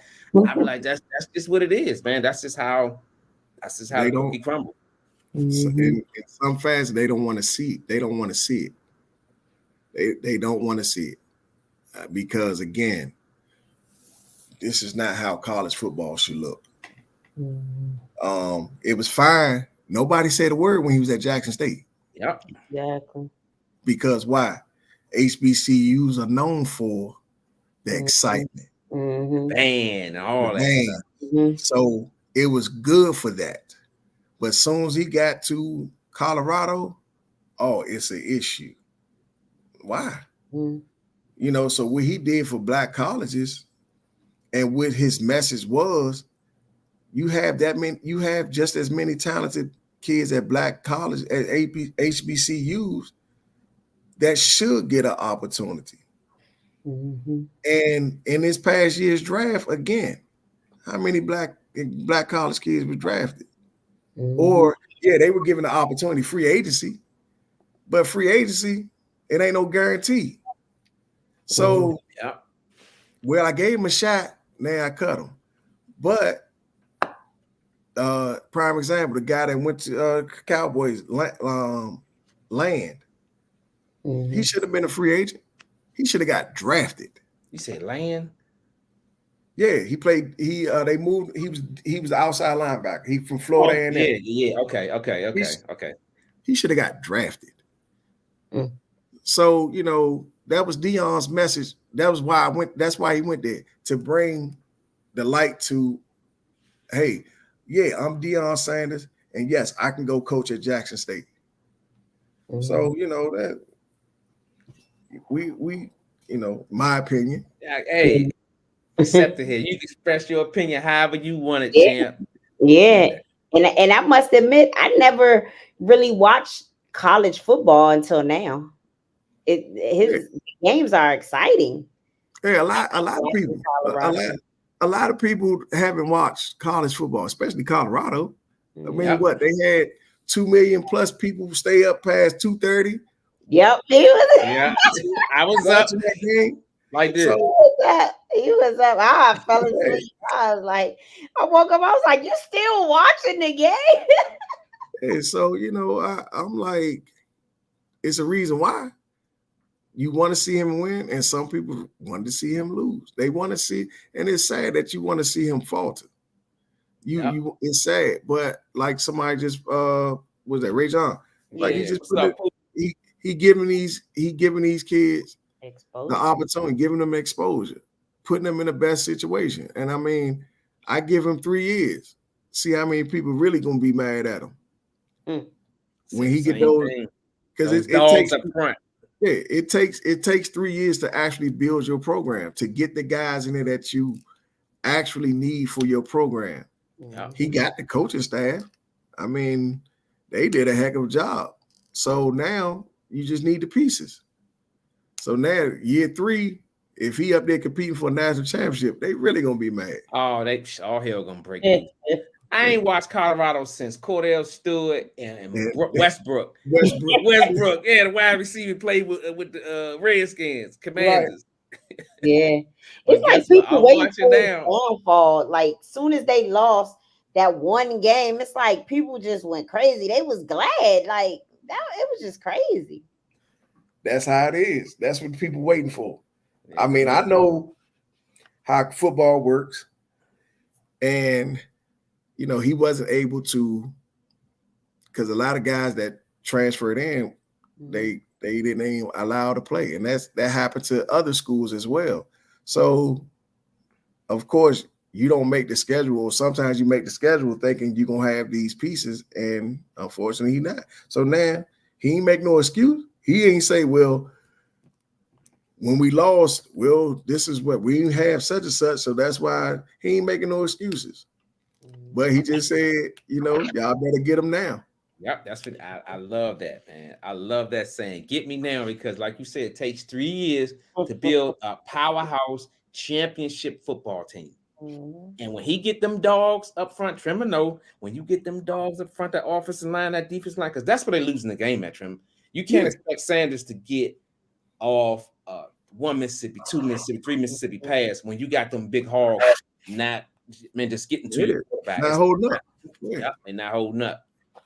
Yeah, So, when they so Kiki, did you empty your gun, Kiki? Kiki be having like a million questions. Did you empty your gun, Kiki? Whatever. Hey, look, she had like 1,000 questions. I said, man, we're gonna break this joint down like two, because I don't think this is gonna be the last time, man. Coach Trimmer gonna be on the show. You know, we Man. go back like babies and pacifier, man. So Yeah. much knowledge, so much stuff going on. We can sit up here and talk to 12 o'clock tonight. Yeah, But this you was a know, very good interview. yes, this is Yeah, man. It's been a man. while since we went over an hour and 30 minutes, and I don't even feel Yeah. like that. You know what I'm Yeah. saying? I feel like we just at the barbershop getting a fresh lineup and we just kicking the bobo. You know what I'm saying? Mhm. Yeah, yeah. But I mean, it's a great opportunity, you know, because again, who else is doing this in this area? And you know, having a platform where you know you can share stories that need to be heard, and you know, hopefully, you know, especially maybe around the recruiting time, you know, I can get some of the guys, or even just guys in this area that going through that recruiting process, they can share those experiences, and you know, of course, a lot of the coaches from different programs who are doing great things that need to be heard, because Yes. we know, unfortunately, what other platform can we be heard on? Yeah. You know, Bring 'em unless it's the news and where they gotta come out, and on. but how much coverage are we actually getting? Mhm. Because it's some coaches, it's some programs that they getting it from the mud as well. Mhm. And you know, yeah, that light needs to be shined on, and you know, this is a great forum to do that. And so, you know, people you out there watching, yeah, subscribe and put it in, and hey, get some more Thank you. coaching. That's right. That's right. That's That's right. right. Yeah, Y'all Trimmer, heard Coach y'all Trimmer. heard Coach Trimmer. Subscribe to the channel. He gonna hit you in the chest like he hit me back in the days of that football. I ain't gonna never forget that. I'm telling you, y'all. If y'all ain't here listening, that was abuse. He should have told me he had a rock, but see, I shouldn't have been so hard headed because everybody told me. They said, man, the dude got a cannon. I was like, man, whatever, Joe. I said, man, I'm gonna do a 5, you know, cross, whatever. Man, like I said, it felt like the freight train was coming. That train was Just yesterday, I was sitting there practice throwing the football. Yo, I might could throw the ball 30 yards. That man, Joe, I'm talking about. I gotta warm up for about an hour or so. Joe, oh man, you lost the cannon, dog. nah, it just got to get warmed up. Okay. You know when the space shuttle and stuff, they start them engines up, but they don't go right up. They've got to warm up. All that smoke, Okay. I gotta get that dust and stuff from up under this. So you know, man. but yeah, I mean, I'm around. I still throw the football, but you know, maybe from 25 in, I'm whipping that joint. But you talking about trying to throw it 50, 60 yards like I used to? No, sir. That stuff hurt. Nah, but you know, I still try to here and there, but not every day. Nah, it hurts. But I don't think I threw the ball that hard, man. You probably just ran into it or something. Oh man. Yeah, man. Is there anything you wanted to say to your team or anything, or shout out, or make any shout outs or any last words or anything?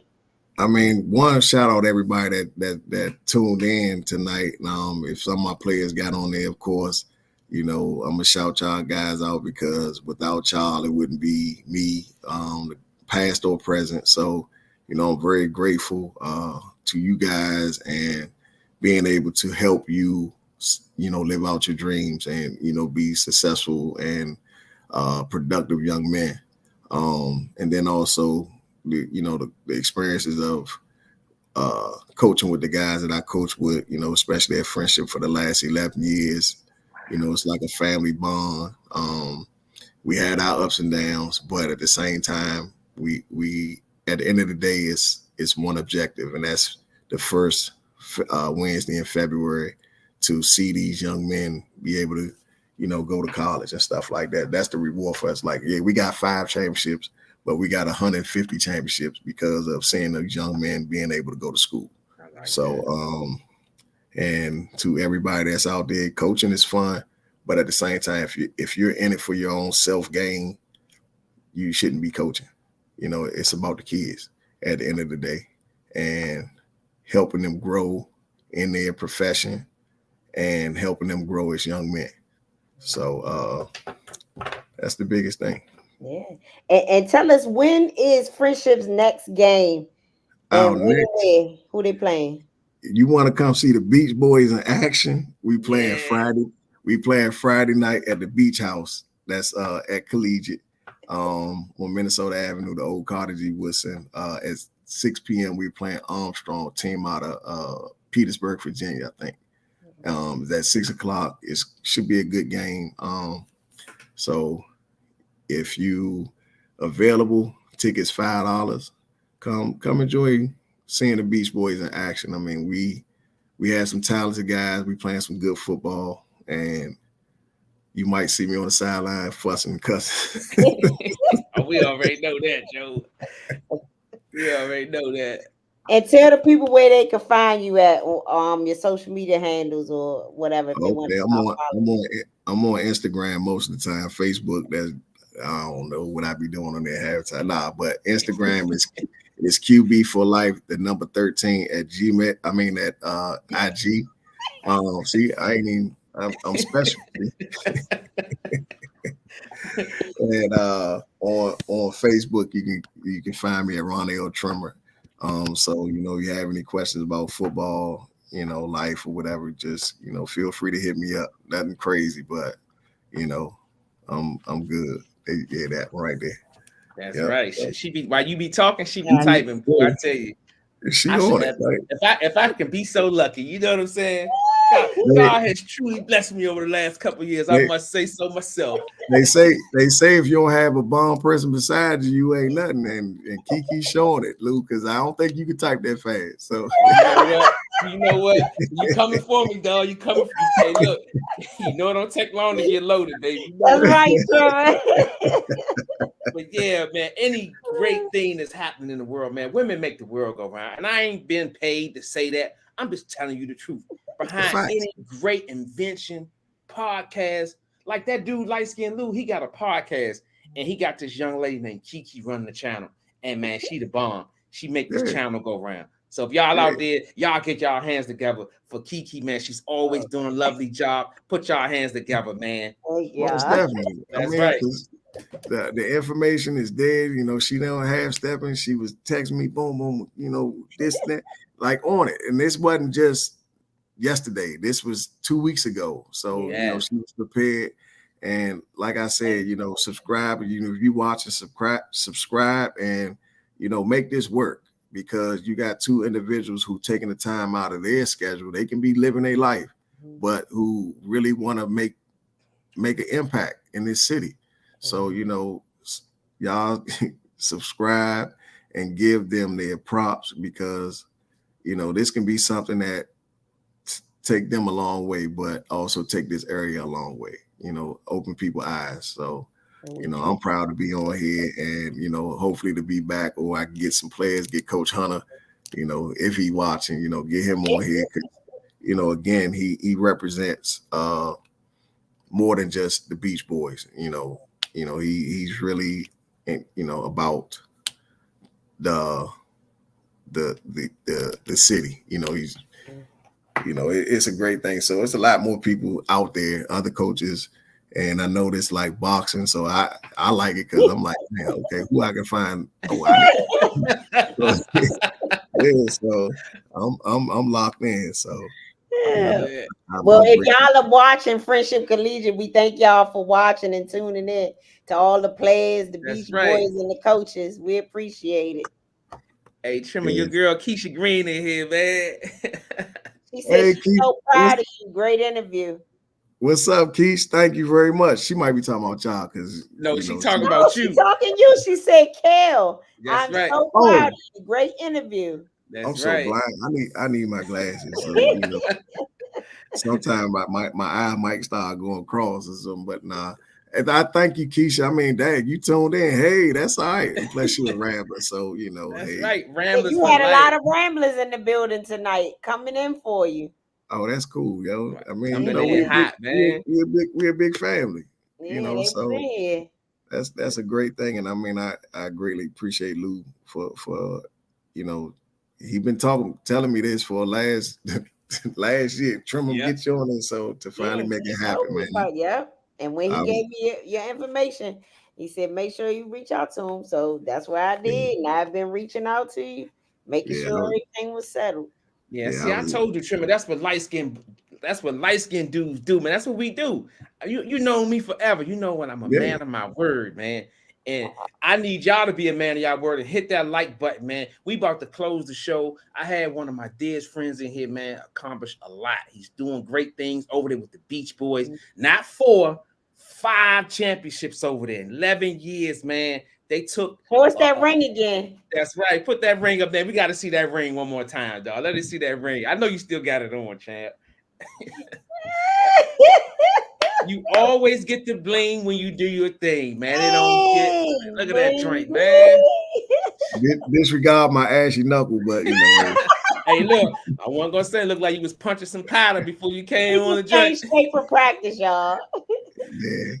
But no, Yep. Trimmer, every time we get somebody on the show, me and Kiki, man, we always get flowers because tomorrow ain't promised to you. Like Keisha Green just said, man, I'm so proud of you, man. To watch a person persevere and just advance in the world. You played high school at the college level, and now you're teaching these young kids. Not only good coaches always do the right thing, man. And you're one of the coaches that I would like to think that you're doing the right thing because the proof is there. You just showed the big ring, and you just don't. They don't just pass out rings. They give out rings because you did your thing. I'm so proud of you, man. I look forward to just locking horns with you in the future, man, because you're doing a great thing over there with the Beach Boys. If your players are in here, hey, look, come on and kick it with Light Skin Lou and the lovely Kiki, man. We here for y'all. We made this platform for guys like Coach Trimmer to come in here and just be appreciated. I truly, truly appreciate what you're doing over there, man.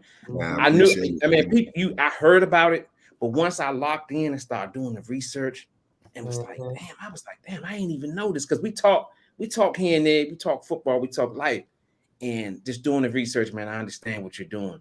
Continue to do great things over there, man. This platform, me and Kiki decided to start. We here for you, man. And this is one of the reasons why I think for people who think we just do boxing, nah, Joe, we do everything. And this is one of the reasons why we do it. Man, if y'all still in here, hit that like button, first of all. Yeah. Put that cheeseburger and the beers down. And I need to hear y'all clap all the way over here in my voluptuous state here in Gatesburg, man. Give it up for my guy, Coach Trimmer, man. Yeah. I greatly appreciate it. All right. Yeah. You're Kiki, man. Thank you very much. No problem. And if you ever got anything you want us to promote or share, just send it on and we'll do that. Bet. Any of you guys on whatever, just let us know. That's right. Most definitely. So go ahead and rest up, man, because I know you got to do what you do tomorrow, man. Let's be in touch, Jim. Give it up for my man Trimmer, man. Once again, man. That's right. So yeah, Trimmer, we're gonna definitely be in touch, man. Once again, thank you for taking the interview, champ. Man, I thank y'all again for having me, man. Greatly appreciate it. Thank you very much. And go pay that bill, man. I had it for the last 30 years. Go pay that bill, man. Just send it. I'll send it up east and see if they can pay for it. All right, man. I'll talk to you later, champ. All right, bro. All right, Kiki. Bye-bye. All right. Hey, man, we still rolling. Kiki, it's almost been 2 hours. I don't even feel like that, though. I know it's like 10:30. That was really good. I enjoyed him. Right. And just think, Kiki, we was backstage. We was trying to see what questions we were going to put together. Man, it just rolled right into it. It's a couple questions that we probably had. But it rolled with the flow. It was just like a flow. And plus, at the very beginning, he kind of answered a lot in his speech. So, yeah. When he just having a guy come on. I ain't the type, we're not the type of interviews where we cut them off and just, I want them to tell their story. We want them to tell their story. And Coach Trimmer has truly had a great journey. And he's passing it on to these younger players. Like he said, the first week in February is where the players go and, I guess, claim what school they're going to go to. That's a beautiful thing, man. Put these, even if they don't make it to the pros, they have an option to go to get a free education, and you can't make this up, man. Mhm. That was So good. I yeah, really like that. So y'all, if y'all get a chance, y'all want to see the school in action and go support them. They have a game this Friday at the school at 6 p.m. Tickets $5. So check them out if y'all have a chance. the Beach Boys, and we ain't talking about the ones that be, you know what I'm talking. We talk about the Beach Boys from Minnesota Avenue, Friendship. With a Z on the end, not That's an right. S. Hey, The Kiki, you see that big 5-time ring? That's champion. right. Did you see that ring? Yeah, that was big. That was like an NFL joint. Man, what? That joint had the big F on it. It was blinging, Joe. I was just like, I need me one of them. So, Kiki, you know me. I'm always in interview mode. What stood out to you the most? We did our research, and I'm pretty I sure think the a lot whole of stuff you interview already was do. good. The whole Yeah, interview was good. yeah, I think yeah, all of it was good. yeah. Actually, I think all of it was good. And Like, I always, I'm a softie for the kids, so I always like when somebody touch on the youth and why they doing what they do and how important it is for the kids. So I'm always a softie on that one. yeah, you is a softy, but I like that because you care. I like that. Yeah, so Poop said that ring was something serious. Yes, it was. Yes, it was. Special shout out to my man Poopy Johnson, man. Hey, Yeah. Poop, I was just telling Kiki, my high school was better than yours, Kiki. You know why? We had the number one band, the number one football team. We had the number one choir. Man, we just had it all, man. I'm looking back just thinking like, damn. I I ain't go spent to high school. I skipped straight to college. Yeah, okay, whatever. She out here telling fibs, man. You can't be no host and you out here lying to the people out here. You can't be doing that, man. I went straight to UDC. That's right. And That's never right. high school. Sorry. Yeah, so let's do the roll call. I'm feeling in a roll call kind of mood, man. Okay. So half of it was 92 blue. But in the chat, so it was a lot of people tuning in. But in the chat, we had Kevin 175, we had Akima Mills, D-Man Jr., Sin was in here. Let's see who else. Jeffrey M, Tiffany Pate, the notary lady, which is 92 blue. Yes, You sir. had Jamone Darnell, 92 blue. You had Jamar Hill, Eddie B. That's 92 blue too, right? Yep. Eddie Eddie B. B. Okay, we had Ray Gregory, that's 92 blue too. Yep. Ray Gregory. Arnold Mays, JB202, 92 blue. Let's see who else. Sherelle was in here, that's 92 blue. Yes, indeed. Let's see who else. Ray John Johnson, that's 92 blue. Let me see. I think Key Green, that's 92 blue, Keisha Green. Yes, sir. And I think and someone named Big C. I'm not sure. I don't think that's nobody from school. Is that no? Nah, not that I know of. But if Okay. he is, hey, But we thanks need for tuning in, Big that's, C. that's right. Thanks for coming through, champ. Yep. And everybody else that tuned in but didn't write in the chat, we thank all of y'all for coming. Make sure that y'all hit that like button already. And if you're new to the channel, like Trimmer said, hit that subscribe button. And like Lou said, it doesn't cost a thing to hit that subscribe button. It's FREE, free. So do that. Follow us on all our social media platforms. Facebook, Instagram, TikTok, Twitter, live with Liteskin Lou. That's Just right. follow it all. That's right, Ray Gregor. You know I'm representing the Cowboys. Everything So how about them Cowboys. Cowboys? That's right, champ. You know what it is. Yeah, we got a big matchup coming up this Sunday, and I look forward to coming out with that W. So don't come for me. Poop said y'all had an opportunity to play with Trimmer when Coach Phil was coaching. Yep. And he used to try to recruit me, and he tried to recruit Poop for the water boy, and he tried to Poop was trying to he was trying to recruit me and Spoon. Poop signed up for the water boy. Oh man, Poop, don't let him do you like that. Special shout out to my man Poop, man. You know I'm just joking, man. Poop, Oh, wasn't playing no man. football, man. Mm, But yeah, mm, Kiki, mm. truly great job, great Yeah, interview. that was good. I got a feeling it's going to be phase 2, 3, 4, 5, 6 because this Yeah, conversation just flows so easy, man. We was just like we was at the barbershop, just yeah, kicking. Yep, you was yeah. doing hair, and we was cutting hair, and you was doing hair. It was the salon and the barbershop right there. But you know what? I'm glad I made it through the day because my allergies, man, was killing me today. I don't know what's going on. Yeah, I see you over there looking like you smoked a pound. It's like, now I'm playing. For y'all out there, I ain't high, I ain't drunk. My allergies, because lady texted, she said, you look tired. But no, my allergies was bothering me all day, and they just kicked my butt. But guess what? I'm still here for y'all. And so y'all give it up for Liteskin Lou, man. He fought through having allergies, and he gave y'all another epic interview. That's right. So before we leave, we wanted to tell y'all we will not be having a show next week. Me and Kiki, you know, we got some things we got to take care of. So we will not be having a show next week, but we'll be coming back the next week strong. Hey, Kiki, you ever realize like when we take a week off, the next week we come back strong? Mm-hmm. So we're going to come back stronger the following week.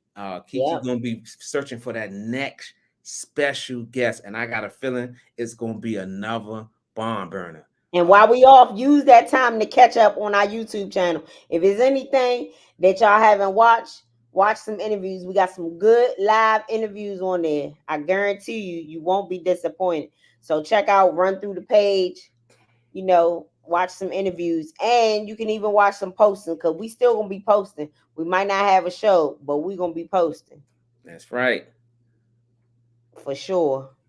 Oh, Kiki, you know what I said I was going to do? Special shout out to my big brother, Julius Peterson. He be in the background. He a Bama, y'all. He don't be trying to come and put no comment what's in. up, Jude? Special shout out to my big brother, Top Dog. I know he in the building. I was just about to say, what y'all call Jude Dog? I was going to say Jude Dog. No, that was one of his names too. Top Dog, Jude Dog. I knew it was something dog. I couldn't remember. Yeah, Notary Lady was in the building. No, I can't go Commanders. Nah, I can't go with that. It's the star behind me that makes sense to me. But no, we truly appreciate you guys for coming through, man. Truly an honor. I interviewed one of my guys, man. I watched this guy, basketball and football, put that work in, brought a championship to Capitol Hill. It don't get no better than that. Look who just checked in. Savage Nation, Big Zoe in the building. What's up, champ? Zoe, I know you ain't just coming here at 10:37. You know I'm gonna get you. The interview was at 8:30. That's right, Kiki. Get him. It's 10:30. That's so right. Catch that replay though. And hit that like button as soon as you come through and the hit door. Hit that like button, even though you just getting in. Hit that like button. That's right. So y'all know the saying, man. Every week, stay humble. He said he's been in here. What did he say? Oh, okay. I got you, Zoe. I take that back. You're so quiet. You should have been talking to us. That's right. It ain't no party without Big Zoe, man. Nah, Londo always quiet though. He always quiet. That's right. Even when you saying me quiet. That's right. So y'all know what it is. Stay humble, stay hungry, and always live your life to the fullest because tomorrow is not promised to you. I want to thank everybody for stopping through, and we will see you guys. We will see you Bamas in 2 weeks. We up out of here. Peace. Yeah. Nah, no profit. Yo, where you at? Where you at? My homie Lou on the mic. Them other hosts need to stop. They ain't doing it right. If you ain't turned in the Lou, what you doing with your life? Conversation so sharp, it ain't your usual night. We got athletes, entrepreneurs, even celebrities. Politicians discuss nationwide discrepancies. Hardcore tackling issues in our community. Spreading our knowledge, creating an opportunity. Tune in live with Liteskin Lou. Tune in live with Liteskin Lou. Tune in live with Liteskin Lou. Tune in live with Liteskin Lou. Liteskin Lou. Liteskin Lou.